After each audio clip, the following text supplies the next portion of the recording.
నేను ఇంతకుముందు కూడా చెప్పానండి. As a political party we are independent, we have our own opinions and views, and మాకు కొన్ని ప్రిన్సిపల్స్ ఉంటాయి.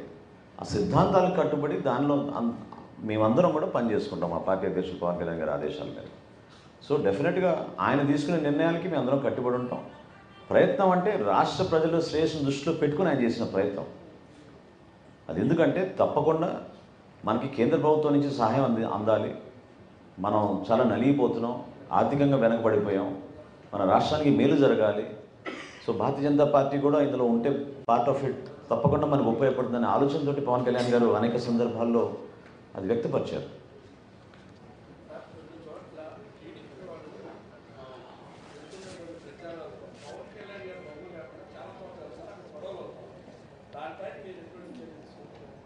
అంటే నాకు తెలిసినంతవరకు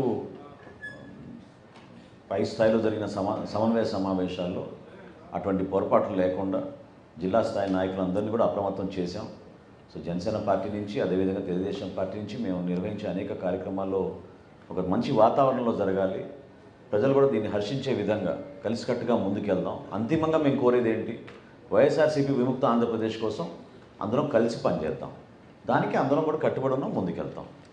సో ముగించే ముందు మరొకసారి జగన్మోహన్ రెడ్డి గారికి ప్రత్యేకంగా విజయవాడలో మీ అందరి సమక్షంలో ఒక చక్కటి డిబేట్ ఏర్పాటు చేసుకుని ఈ 5 సంవత్సరాల్లో ఆయన చేసిన అద్భుత పరిపాలన గురించి ఆయన చెప్పుకుంటే మేము కూడా సిద్ధమై ఆ సమావేశానికి తప్పకుండా ఈ ప్రభుత్వం చేసిన అరాచకాలు, అవినీతి కార్యక్రమాలు, ఎక్కడ వీళ్ళు పొరపాట్లు చేశారు, ఆర్థికంగా ఎంత నష్టం కలిగించారు, ఎక్కడ పోయినాయి డబ్బులు, వీటన్నిటిపైన కూడా సమగ్రంగా విచారణ జరిగే విధంగా ఒక చక్కటి సమావేశం ఏర్పాటు చేస్తే పెద్దలందరూ, పాత్రికలందరికీ కూడా నా రిక్వెస్ట్, గతంలో ఉన్న సాంప్రదాయాన్ని మీరు మరొకసారి తీసుకొచ్చి ఒక మంచి వాతావరణంలో పార్టీలందరూ కూడా కూర్చుని ఇటువంటి అంశాలపైన మాట్లాడుకుంటే బాగుంటుందని నేను భావిస్తూ, అందుకని ఈరోజు ప్రత్యేకంగా ముఖ్య అతిథిగా జగన్మోహన్ రెడ్డి గారిని మాతో పాటు కూర్చోబెట్టుకుని ఆయన ఎట్లా మీ అసలు నేను సింపుల్గా చివరిలో అడగాల్సింది ఏంటంటే, పత్రికా సమావేశానికి ఆయన సిద్ధమా?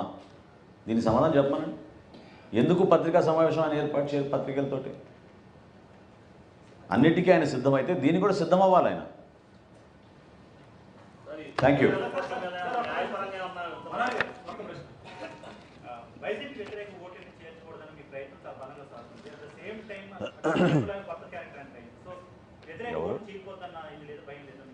ఎవరు కొత్త క్యారెక్టర్?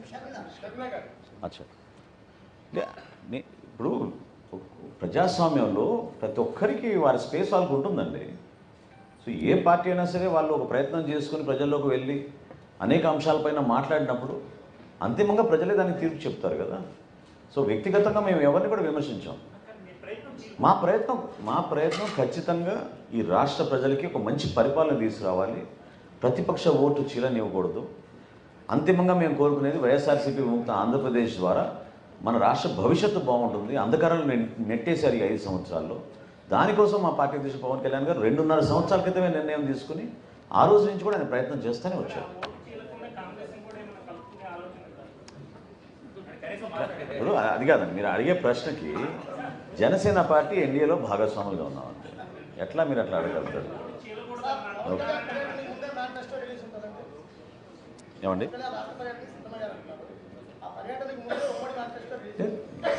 పర్యటన అనేది నిరంతరంగా కొనసాగే ప్రక్రియ కదండి. జిల్లాల పర్యటన పవన్ కళ్యాణ్ గారు ఎప్పటి నుంచో చేస్తాను. మనం కాకినాడ వెళ్ళొచ్చాం, అదేవిధంగా రేపటి రోజున ఇంకో ప్రాంతానికి వెళ్తారు, పర్యటిస్తారు. అన్నీ జరుగుతూనే ఉంటాయి. నో స్పెసిఫిక్ డేట్, జరుగుతూనే ఉంటాయి. ఎస్, న్యాయ పోరాటం కాదండి, తప్పకుండా మేము క్యాగ్ని డిమాండ్ చేస్తున్నాం. ఇప్పుడు ఈ బడ్జెట్ సమావేశాలు చివరి సమావేశాలు కాబట్టి దయచేసి రాష్ట్ర ప్రజలకి మేము కోరేది, అదేవిధంగా శాసనసభలో ఉన్న శాసనసభ్యుల్ని కోరేది, మీరు దీనిపైన సమగ్రంగా మీరు విచారణ జరిపించండి, తేల్చండి మీరు.